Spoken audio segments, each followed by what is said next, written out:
नमस्कार, जनतंत्र टीवी देख रहे हैं आप। मैं हूं आपके साथ कोमल गंगवा। आज बात करेंगे हरियर छत्तीसगढ़ के। तो सीएम भूपेश बघेल की अध्यक्षता में कैबिनेट बैठक हुई है। इस बैठक में कई महत्वपूर्ण फैसलों पर मुहर लगाई गई है। आपको बता दें कि निवास प्रमाण पत्र के नियमों में संशोधन किया गया है और दालों को समर्थन मूल्य पर खरीदने की शुरुआत की गई है। साथ ही आपको बता दें कि इलेक्ट्रिक वाहन नीति का अनुमोदन किया गया है। बिजली बिल हाफ योजना का विस्तार होगा। निजी विश्वविद्यालय विधेयक 2022 के प्रारूप का अनुमोदन होगा। आपको बता दें 2022-23 की धान खरीदी नीति को मंजूरी मिल गई है। तो ये बड़ी और अहम जानकारी आपसे साझा कर रहे हैं। इस साल दालों को समर्थन मूल्य पर खरीदने की शुरुआत हो रही है। इलेक्ट्रिक वाहन नीति का अनुमोदन किया गया है और साथ ही सरकार की बिजली बिल हाफ योजना का भी विस्तार होगा। तो निजी विश्वविद्यालय विधेयक 2022 के प्रारूप का अनुमोदन, 2022-23 की धान खरीदी नीति को मंजूरी मिल गई है।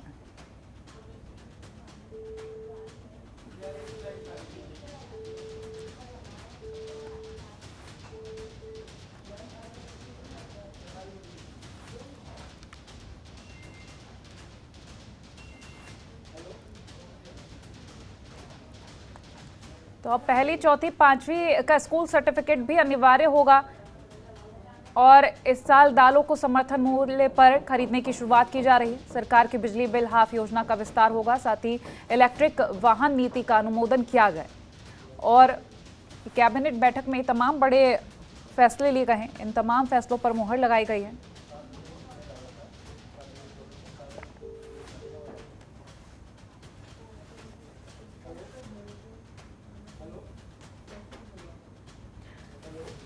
ये बड़ी और अहम जानकारी सीएम भूपेश बघेल की अध्यक्षता में ये कैबिनेट बैठक हुई है, जिसमें अहम फैसलों पर मुहर लगाई गई है।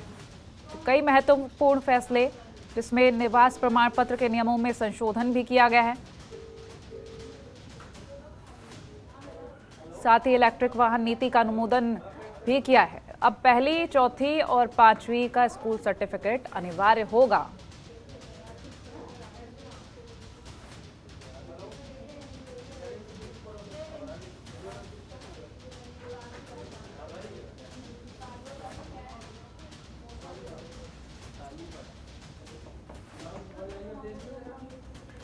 ब्यूरो चीफ जरीन सिद्दीकी हमारे साथ जुड़ गए अधिक जानकारी के लिए। जरीन, आपसे जानेंगे आज की कैबिनेट बैठक और कई अहम फैसलों पर मुहर लगाई गई है। फिलहाल अपडेट लेंगे आपसे।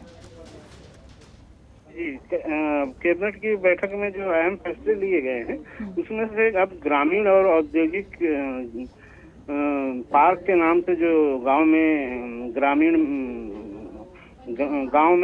ग्रामीण औद्योगिक पार्क बनाए जा रहे थे, उनमें बिजली का बिल 400 यूनिट तक हाफ कर दिया गया है। निवास प्रमाण पत्र के लिए पहली और चौथी और पांचवी कक्षा की मार्कशीट अनिवार्य कर दी गई है।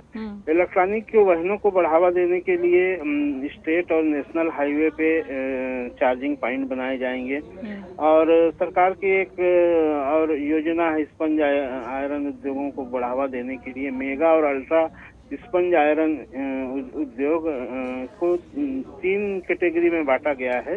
जिलों में 3 जिलों की कैटेगरी में बांटा गया है, ए, बी, सी, और इसमें 60, 80 और 100% का अनुदान सरकार देगी। आवासीय कॉलोनियों के पंजीयन में 25,000 रुपए तक की छूट दी जाएगी। इसके साथ ही वर्मी कंपोस्ट गोधन न्याय योजना जो सरकार की महत्वपूर्ण योजना है, जिसमें वर्मी कंपोस्ट सरकार खरीदी करती थी। हाँ। तो इसमें कई शिकायतें भी पाई जा रही है, तो जिसको लेके अब सरकार ट्रेनिंग देगी वर्मी कंपोस्ट बनाने के लिए। और इसके साथ ही जो गोपाल कृष्ण पांडा हेलीकॉप्टर दुर्घटना में शहीद हो गए थे, इनकी पत्नी को अनुकंपा नियुक्ति दी जाएगी। गन्ना उत्पादन काफी बढ़ गया है, तो उससे मेलोसिस जो बन रहा था उसके निर्यात कर रहे थे किसान, तो उसके लिए एक नीति बनाई गई है। तो कैबिनेट की बैठक में अहम फैसले लिए गए। इसके साथ ही करीब 1 करोड़ 11 रुपए मुख्यमंत्री भूपेश बघेल ने गोधन न्याय योजना के तहत गोबर खरीदी के लिए आज जारी किए गए। ये थे आज जो कैबिनेट की बैठक हुई उसमें के अहम निर्णय, और जो राशि वितरित की गई 11 करोड़ रुपए गोधन न्याय योजना के तहत। जी कोमल जी। चलिए, बहुत शुक्रिया जरीन, ये तमाम महत्वपूर्ण जानकारी हमसे साझा करने के लिए। तो ये बड़ी खबर आपसे साझा कर रहे थे, सरकार की बिजली बिल हाफ योजना का भी विस्तार, और सीएम भूपेश बघेल की अध्यक्षता में ये कैबिनेट बैठक हुई थी जिसमें महत्वपूर्ण फैसलों पर मोहर लगाई गई है। और वहीं स्कूल शिक्षा मंत्री प्रेम सहाय सिंह टेकाम धमतरी पहुंचे हैं, जहां सुदूर इलाके में स्कूल और छात्रावास की उन्होंने सौगात दी है। शाला प्रवेशोत्सव कार्यक्रम के माध्यम से स्कूल शिक्षा मंत्री ने हाई स्कूल भवन और छात्रावास का लोकार्पण किया है। वहीं मंत्री ने ग्रामीणों की मांग पर हायर सेकेंडरी स्कूल के तौर पर उन्नयन करने की घोषणा भी की है। वनांचल इलाके में पहली बार किसी शिक्षा मंत्री के आने से लोगों ने खुशी जाहिर की है और पूरे कार्यक्रम में मंत्री नंगे पांव नजर आए हैं। इस मौके पर सिहावा विधायक लक्ष्मी ध्रुव और कलेक्टर भी मौजूद रहीं। वहीं आपको बता दें, मंत्री ने कई कक्षों का निरीक्षण कर शिक्षा के अलावा बच्चों को स्वच्छता के लिए जागरूक करने और नैतिक मूल्यों का विकास करने पर जोर दिया है।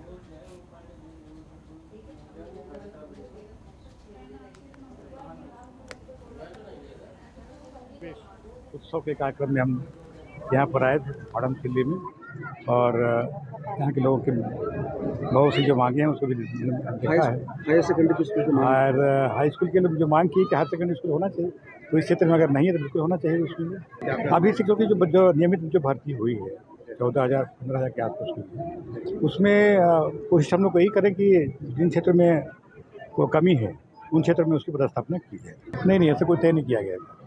तय तो सीजी बोर्ड से ही पढ़ाई करेंगे तय हुआ। हम लोगों ने तो हर विकास खंड में खोला है, और उसके अलावा भी और खोल रहे हैं हम लोग। अर्जी की पढ़ाई आवश्यक है आगे बढ़ने के लिए। और छत्तीसगढ़ में बड़ा प्रशासनिक फेरबदल किया गया। बता दें, 9 आईपीएस अधिकारियों का तबादला हुआ है, जिसमें 6 जिलों के एसपी बदले गए हैं। आईपीएस संतोष सिंह को कोरबा के नए एसपी बनाया गया है। बता दें, आईपीएस प्रफुल्ल ठाकुर को राजनांदगांव की जिम्मेदारी दी गई है। तो ये बड़ी और अहम जानकारी आपसे साझा कर रहे हैं। बड़ा फेरबदल किया गया है, 6 जिलों के एसपी बदले गए हैं। आईपीएस संतोष सिंह को कोरबा का नया एसपी बना दिया है। तो ये बड़ा प्रशासनिक फेरबदल छत्तीसगढ़ में 9 आईपीएस अधिकारियों का तबादला किया है, जिनमें 6 जिलों के एसपी बदले गए हैं।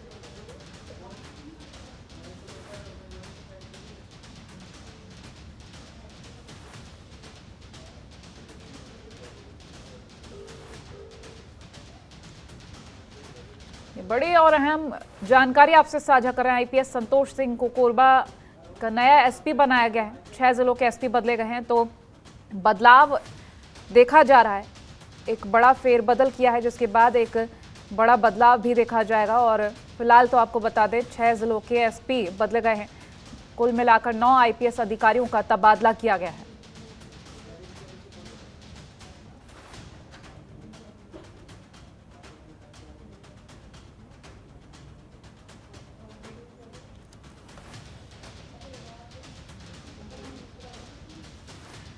ब्यूरो चीफ जरीन सिद्दीकी हमारे साथ जुड़ गए हैं। जरीन, आपसे जानेंगे, बड़े स्तर पर यह फेरबदल किया गया है, क्या आगे भी इस तरह की तस्वीरें देखी जा सकती हैं?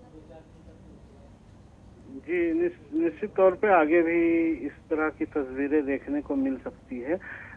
जिन जिलों के एसपी का ट्रांसफर हुआ है वहाँ की कानून व्यवस्था और आपराधिक तत्वों के बढ़ते ग्राफ की वजह से ट्रांसफर किया गया है। 6 जिलों के एसपी बदले गए हैं और साथ ही 8 आईपीएसओ का ट्रांसफर किया गया है।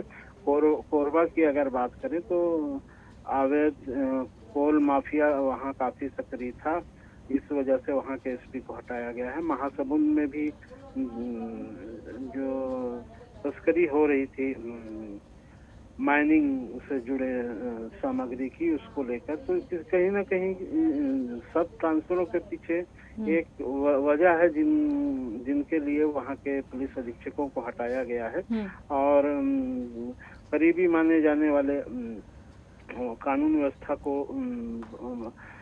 लाइन ऑर्डर की हालात पे अपनी पकड़ रखने वाले एसपी को राजनांदगांव में प्रफुल्ल ठाकुर को पदस्थ किया गया है। तो कानून व्यवस्था को लेके हालात काफी दिनों से आलोचना सुनने को पड़ रही थी सरकार को। तो ये एक सर्जरी है। इस सर्जरी के बाद निश्चित तौर पे विधानसभा के बाद इस तरह की और ट्रांसफर देखने को मिल सकते हैं। जी कोमल जी, चलिए बहुत शुक्रिया ये जानकारी हमसे साझा करने के लिए। तो 6 जिलों के एसपी बदले गए हैं। आईपीएस प्रफुल्ल ठाकुर को राजनांदगांव की जिम्मेदारी सौंपी गई है। आईपीएस संतोष सिंह कोरबा को नया एसपी बनाया गया है। 9 आईपीएस अधिकारियों का तबादला हुआ है।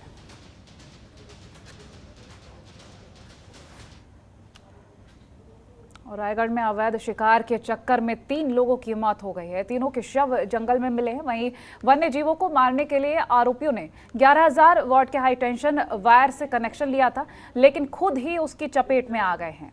आपको बता दें, इसके दौरान तार के संपर्क में आकर एक हिरन की भी मौत हुई है। पुलिस ने शवों की शिनाख्त कराई और उन्हें पोस्टमार्टम के लिए भेज दिया है। वहीं वन विभाग के हिरन के शव को भी पंचनामे के लिए भेजा है। फिलहाल वन विभाग के अफसरों का कहना है कि अभी तीनों के परिजनों से पूछताछ चल रही है।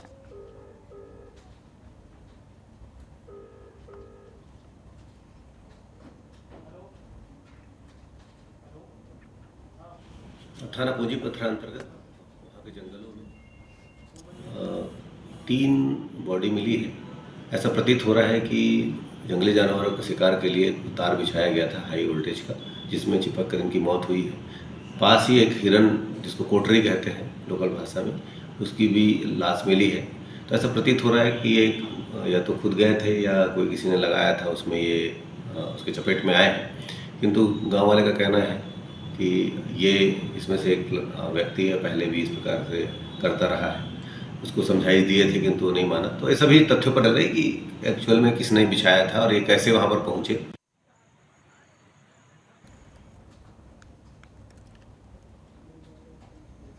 शेष चरण गुप्ता हमारे साथ फोन लाइन पर जुड़ गए हैं। शेष, आपसे जानेंगे कि यहाँ पर करंट लगने से एक हिरन की मौत हुई और जिस तरह से ये जाल बिछाया गया था उसमें खुद ही शिकारी चपेट में आ गए हैं। क्या अपडेट है, कैसे हाल है इनके? जी आपको बता दूं कोमल कि ये मामला जो है रायगढ़ वन मंडल के समनार वन परिक्षेत्र के तहत है, जो पूंजी पथरा थाना क्षेत्र के अंतर्गत आता है। यहाँ पर आज पिछली देर रात को पुलिस के अनुसार किसी अज्ञात व्यक्तियों द्वारा जाल बिछाया जाना ऐसा बताया जा रहा है, जो जांच में पुष्टि होगी। जो करंट हाई वोल्टेज करंट का तार बिछाया गया था शिकार करने के लिए, उसी के चपेट में 3 शिकारी आ गए जो रात को ही वहाँ पर गए हुए थे। और वहाँ एक जंगली जानवर सांबर जो है उसका भी मौत हो गया है। और पुलिस और वन विभाग दोनों इसमें जांच कर रही है कि वास्तविकता क्या है, करंट क्या शिकारी पहले से यही शिकारी जाल बिछाए थे या फिर कोई और लोग बिछाए हुए थे। तो इसकी पुष्टि तभी होगी जब जांच पड़ताल होने के बाद ही पता चलेगा, ऐसा पुलिस अधिकारियों का कहना है। जी कोमल, ठीक है, चलिए बहुत शुक्रिया ये जानकारी हमसे साझा करने के लिए। तो हाई टेंशन वायर से कनेक्शन लिया था जीवों को मारने के लिए, लेकिन खुद ही ये शिकारी चपेट में आ गए हैं। जांजगीर चांपा में अकलतरा थाना क्षेत्र के पोड़ी भाटा में महिला से दुष्कर्म के बाद हुए हत्या के मामले में अब सियासत गरमाने लगी है। और इस मामले को लेकर कल भाजपा महिला मोर्चा जांजगीर चांपा में जिला विरोध प्रदर्शन करेगी। दरअसल अकलतरा थाना क्षेत्र के ग्राम पोड़ी भाटा में रहने वाली महिला को सूरज भोई ने 3 जुलाई की रात को दुष्कर्म के बाद बेरहमी से उसकी हत्या कर दी थी और मौके से फरार हो गया था। 4 जुलाई को अकलतरा पुलिस ने आरोपी सूरज भोई को गिरफ्तार कर लिया था और उसे न्यायिक हिरासत में भेज दिया है। लेकिन आरोपी सूरज की गिरफ्तारी के बाद अब इस मामले की सियासत शुरू हो गई और भाजपा महिला मोर्चा इस मामले की सुनवाई फास्ट ट्रैक कोर्ट में चलाए जाने के साथ साथ आरोपी को फांसी की सजा दिए जाने की मांग कर रही है। और इसी को लेकर कल भाजपा महिला मोर्चा प्रदेश महिला मोर्चा के नेतृत्व में जांजगीर चांपा जिले में विरोध प्रदर्शन करेंगी।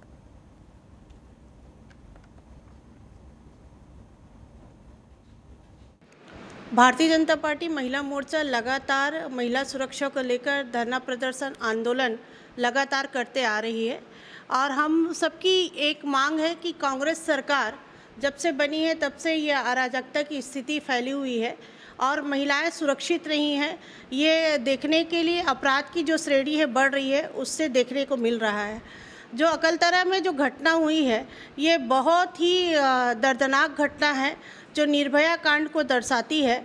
और निर्भया कांड के समय त्वरित कार्यवाही हुआ था। केंद्र सरकार ने इसे लेते हुए अपराध को सघन्य अपराध का दर्जा देते हुए इसकी तुरंत कार्यवाही की थी और इसमें पूरे देश आक्रोशित हुआ था। आज अकलतरा के लोग आक्रोशित है, जनता आक्रोशित है और ये आक्रोश कल सड़क पर देखने को मिलेगा।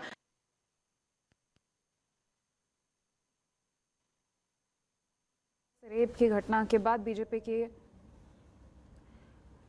आरोपी को फांसी की मांग सामने आ रही है। बीजेपी महिला मोर्चा की तरफ से ये प्रदर्शन होगा और आपको बता दें लगातार यही मांग कि आरोपी को फांसी की सजा हो।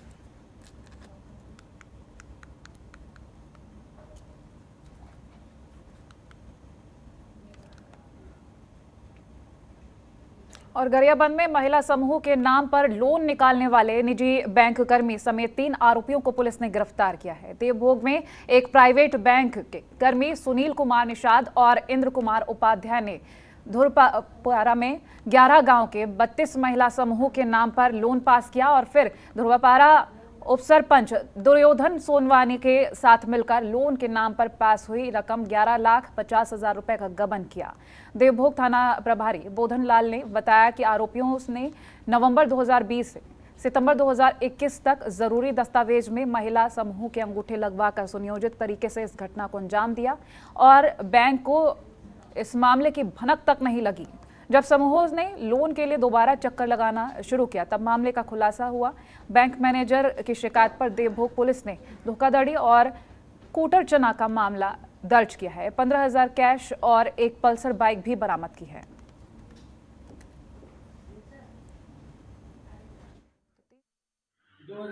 में दिनांक 26/11/2021 को रिपोर्ट दर्ज कराया था कि इसके कर्मचारी सुनील कुमार निषाद, इंद्र कुमार उपाध्याय जो उक्त फाइनेंस कंपनी के कर्मचारी थे, ग्राम ध्रुवा पथरा के उप सरपंच दुर्योधन सोनवानी के साथ मिलकर ध्रुवा पथरा, गुरजी भाटा, आदिपुर ग्रामीण ग्रामीणों के 32 हितग्राहियों का फाइनेंस कंपनी से लोन 11,50,290 रुपया स्वीकृत कराया। उस लोन को अंगूठा लगाकर झांसा देकर ये पूरा 11,50,290 रुपये को ये तीनों आरोपी आपस में बांटकर झांसा देकर के 420 करके गबन कर दिए। और नारायणपुर में एक नक्सली सदस्य ने माओवादी विचारधारा का साथ छोड़कर मुख्य धारा से जुड़ने का फैसला किया है।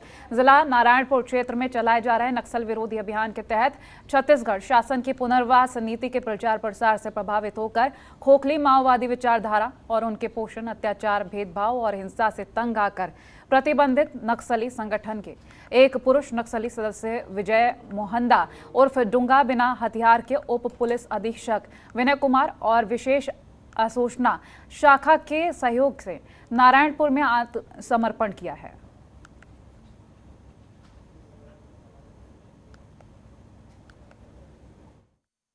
एरिया कमेटी में लंका जनताना सरकार, इसमें ये अध्यक्ष के रूप में करीब 14-15 साल तक काम करते रहा है। इसका नाम है विजय मोहंदा उर्फ डूंगा। ये लंका जो हमारा बीजापुर और हमारे नारायणपुर का बॉर्डर एरिया कह सकते हैं, उस एरिया में ये जनताना सरकार के अध्यक्ष के रूप में काम करते रहा। फिर कुछ समय तक DAKNS में भी रहा, लंका DAKNS में। तो इस प्रकार से सक्रिय नक्सली संगठन में काम करते रहा है, सामान सप्लाई करने का काम भी ये करता था। अब नक्सलियों की जो विचारधारा है, खोखली विचारधारा कहा जाए, शासन विरोधी या विकास विरोधी विचारधारा है, और उसमें रहने वाले हर नक्सली जो है वो कहीं न कहीं से प्रताड़ित और पीड़ित हैं। तो वो समय समय पर वो सब अपने जैसे इनको अवसर मिलता है वो आत्मसमर्पण करते हैं। तो 3 ठग, माफ़ कीजिएगा, लहरी पुलिस ने नक्सली संगठन में सामान ये सप्लाई करने वाला और नारायणपुर में एक नक्सली ने आत्मसमर्पण किया है। लहरी पुलिस नक्सली मुठभेड़ में सक्रिय भूमिका थी इसकी और फिलहाल आपको ये अहम जानकारी साझा कर रहे हैं। नारायणपुर में एक नक्सली ने आत्मसमर्पण किया है।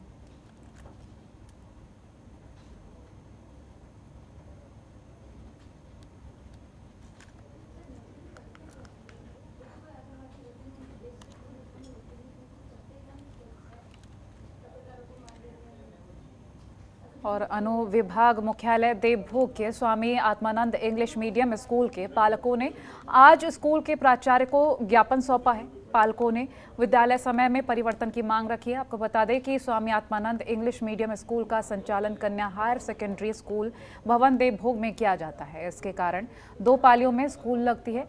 पहले स्वामी आत्मानंद स्कूल का संचालन सुबह 7 बजे से दोपहर 12 बजे तक होता था और अब स्कूल का समय दोपहर 12 बजे से शाम 5 बजे तक किया जा रहा है, जिसके कारण बच्चों की पढ़ाई प्रभावित हो रही है।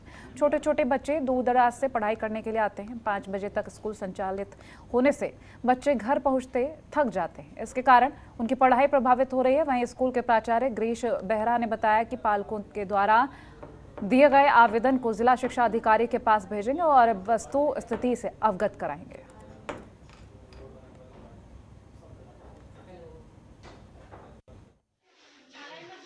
ये 28 जून को जिला शिक्षा अधिकारी महोदय के आदेश के अनुसार हम लोग विद्यालय का जो समय है Swami Atmanand English medium school Devbhog का, वो पहले जो समय था 7:30 से 12 था और जब परिवर्तन का आदेश मिला तो 12 से 5 बजे तक था। क्योंकि ये विद्यालय 2 शिफ्ट में संचालित होती है। पहला शिफ्ट कन्या उच्चतर माध्यमिक विद्यालय देवभोग और दूसरा शिफ्ट 12 से 5 Swami Atmanand English medium school Devbhog. पालकों ने मुझसे चर्चा किया, कल भी मेरे से बात हुई कि बोले कि स्कूल का समय परिवर्तन करिए सर, और काफ़ी परेशानी हो रही है बच्चों को, मानसिक रूप से और शारीरिक रूप से काफ़ी थक जाते हैं। जैसे हम लोग बच्चे को स्कूल लाते हैं, टाइमिंग जो है वो ठीक नहीं है। मतलब बच्चे जाकर सो जाते हैं, मतलब जाकर पढ़ नहीं पाते, एकदम आलसी टाइप का हो जाते हैं। जो स्कूल जैसे जाते हैं शाम को तो वो ठीक नहीं है। शाम के समय आना जाना थोड़ा सा ठीक नहीं रहता है। तो दया करके थोड़ा सा टाइमिंग चेंज कर दीजिए। अपना स्कूल का टाइमिंग चेंज करने के लिए हम सब पालक लोग आवेदन दिए हैं कि जो बच्चे जो पहले सुबह के 7:30 बजे आया करते थे, अभी उनका टाइम चेंज होकर 12 बजे कर दिया गया है, जिससे हमारे बच्चों को दूर दराज से लाने में दिक्कतें हो रही है।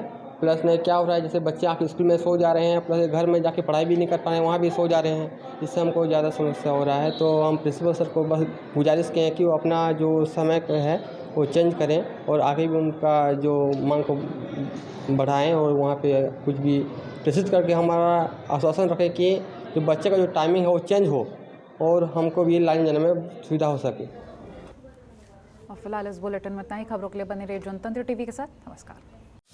खबरों के निष्पक्ष विश्लेषण के लिए सब्सक्राइब करें Jantantra TV and press the bell icon. Never miss any update.